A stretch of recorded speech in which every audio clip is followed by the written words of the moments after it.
আমি আমার আম্মুকে অনেক ভালোবাসি। আমার কাছে মা হচ্ছে আমার পৃথিবী। ছোট্ট একটা মিথ্যা বলছি, সেটার জন্য অমানসিক মার খেয়েছি আর কি। পারলে আমাদের সন্তানদের সব আয়ুগুলো উনি নিয়ে যেন উনি বেঁচে থাকে, কারণ মায়েদের বেঁচে থাকার খুব দরকার আছে। পৃথিবীতে যত শব্দ আছে তার মধ্যে অন্যতম প্রিয় শব্দ মা। সন্তানের নিরাপদ আশ্রয়স্থল মায়ের কোল।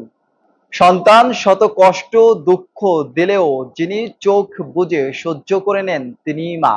সন্তানের বিপদ আপদে সবার আগে যিনি টের পান তিনি হচ্ছেন মা। বিশ্ব মা দিবসে হ্যালো বাংলা নিউজ ও এসআরকে স্টুডিওর সহকর্মীদের থেকে শুনবো তাদের মায়েদের গল্প। আমি আমার আম্মুকে অনেক ভালোবাসি। পৃথিবী সব মাকে জানে শুভেচ্ছা। মায়ের সাথে স্মৃতির তো আসলে শেষ নেই। আর মানে মা ছাড়া তো আসলে পৃথিবীতে মানুষ হয় না, যে বলে এতিম বা একা। তো মায়ের ভালোবাসা আমার মনে হয় যে প্রতিটা শিশুই আশা করে বা মায়ের ভালোবাসা পেতে চায়। তো সেই জায়গা থেকে আমি অনেক ভাগ্যবান যে মায়ের সম্পূর্ণ ভালোবাসা পেয়েছি।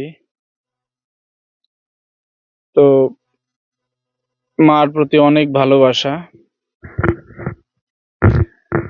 আজও সকালে সুন্দর করে রান্না করলো, খাওয়া দাওয়া করলাম, ঢাকা আসার জন্য সবকিছু রেডি করে দিল, এবং হচ্ছে যে যখন চলে আসব তখন হচ্ছে যে যতক্ষণ দেখা যায় এই যে যে মায়ের আকুতি বা দাঁড়ায় থাকা, সন্তানকে শেষ পর্যন্ত দেখা, এটাই মায়েদের ভালোবাসা বা মায়েদের প্রতি।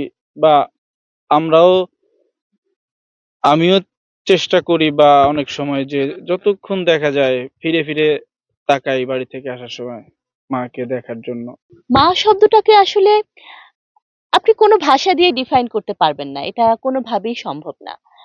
আহ তো এটা আসলে আমাদের অস্তিত্বের প্রশ্ন। মা এমন একটা শব্দ, যে শব্দটার সঙ্গে প্রতিটা মানুষের, প্রতিটা প্রাণের অস্তিত্ব জড়িত। তো এটাকে আসলে একটা দিবস দিয়ে বা কোনো শব্দ দিয়ে বা কোনো কর্মকাণ্ড দিয়ে আসলে ডিফাইন করা যায় না। এটা আসলে খুবই আত্মার। আমি ছোটবেলায় আমার এলাকায় মার খাওয়ার জন্য, মায়ের হাতে মাইর খাওয়ার জন্য বিখ্যাত ছিলাম। এখনো এলাকার আন্টিরা বাচ্চাদের মায়ের সংক্রান্ত প্রশ্ন উঠলে আমার উদাহরণ দিয়ে থাকেন। আমি এতটা বিখ্যাত। আসলে মা শব্দটা অনেক ছোট, কিন্তু এটার বিস্তারটা অনেক বড় আমার কাছে। আশা করি সবার কাছে, প্রত্যেকটা সন্তানের কাছে। কারণ মা আহ শব্দের ভেতরে অনেক গভীরতা, অনেক ভালোবাসা, মমতা, স্নেহ সম্পূর্ণটাই মা শব্দের মধ্যেই পাই আমরা। তো এখনো আমরা যখন হয়তো একটু আঘাত পাই বা একটু কষ্ট পাই, আমরা দেখবেন অবচেতন মনে মা বলে ফেলি। তো মা শব্দটা বললে মনের ভিতরে একটা শান্তি চলে আসে, এবং ওই দুঃখগুলো, ওই কষ্টগুলো হয়তো ওই মার শব্দ থেকেই চলে যায়।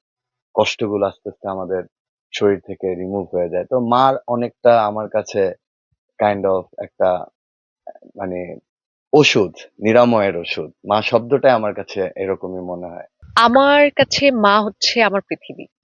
আমি আসলে এক মুহূর্তের জন্য আমি চিন্তাই করতে পারি না আমি আমার মাকে ছাড়া কোনো কিছু করবো। এখনো পর্যন্ত আমার প্রতিদিন প্রতিটা মুহূর্তে সবকিছুর সাথে আমার মা এমন ভাবে ওতপ্রোত ভাবে জড়িত। তো আমার জন্য আসলে মা ছাড়া আমার পৃথিবী অচল। আম, আমার পৃথিবী অন্ধকার। আমার সফলতার পিছনে সেম আমায় আসলে একই উত্তরই দিতে হবে আমাকে বারবার, আমার মা। শুরু থেকেই আমি একটু একটু বলতেই হচ্ছে ছোট করে, আমি প্রচন্ড প্র্যাকটিসিং একটা মুসলিম ফ্যামিলি থেকে আমি বিলং করি। সেখানে আমি আমি যেই পেশার সাথে আছি, আহ, এই এই জায়গাটাতে আসা কিংবা এই জার্নিটা আমার জন্য মোটেই সহজ ছিল না। কিন্তু আমার মায়ের জন্য জিনিসটা আমি আমি খুব একটা অনুভব করিনি। যতখানি প্রতিকূলতার মধ্য দিয়ে আমাকে যেতে হতো হয়তো, আমি আসলে খুব একটা অনুভব করিনি সেটা। তো সব ক্রেডিট আমার মায়ের। যদি মায়ের কথা জিজ্ঞেস করেন তাহলে হচ্ছে বলতে হবে যে রান্নাঘরে বা ঘর পরিষ্কার করতে বা যত রকম ইকুইপমেন্ট মায়েরা ব্যবহার করে সাধারণত, কোনটা পিঠে পড়লে কেমন লাগে আমার জানা আছে। প্রথমে আমি বলতে চাই, মা শব্দটা হচ্ছে পৃথিবীর সবচেয়ে নিঃস্বার্থ একটি ভালোবাসার নাম। হুম। যার মা আছে সে কখনো গরিব না। আমার এখন মা আছে, এখনো মা বেঁচে আছেন। আমি মনে করি পৃথিবীর সবচেয়ে ধনী ব্যক্তিদের একজন আমি। সেখান থেকে যদি শুরু করি, আসলে মা কেমন ছোটবেলায় তো বুঝতাম না। কিন্তু এখন মনে হয় নিজের যখন সন্তান হয়েছে, তখন মনে হয় আসলে মা সে সময় কেমন ছিল। আমাদের জন্য কতটা স্যাক্রিফাইস উনি করেছেন। হ্যাঁ? এবং এখন মনে হয় উনি যা, যা বলতেন তখনকার সময়ের মতো যদি আমি আসলে এখন যা আছি, সে সময়টা আমি যদি শুধরে নিতে পারতাম, আমার মা, তাহলে মা যা বলেছে সেভাবে যদি আমি চলতে পারতাম, তাহলে মনে হয় আমি অনেক ভালো কিছু করতে পারতাম জীবনে।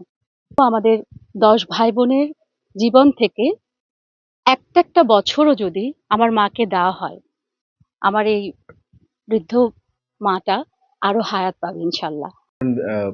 আমাদের জীবনে তো নানা রকম টানাপোড়েন থাকেই। কখনো কখনো আহ, মানে হয়ে যায়, ভুল হয়ে যায়, মায়ের সাথে অনেক রকম ভুল হয়ে যায়।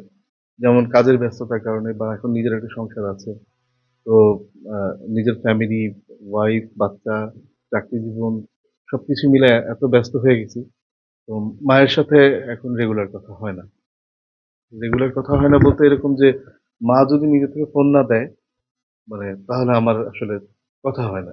আমি নিজে থেকে খুব কম ফোন দেয়, খুব দরকার ছিল।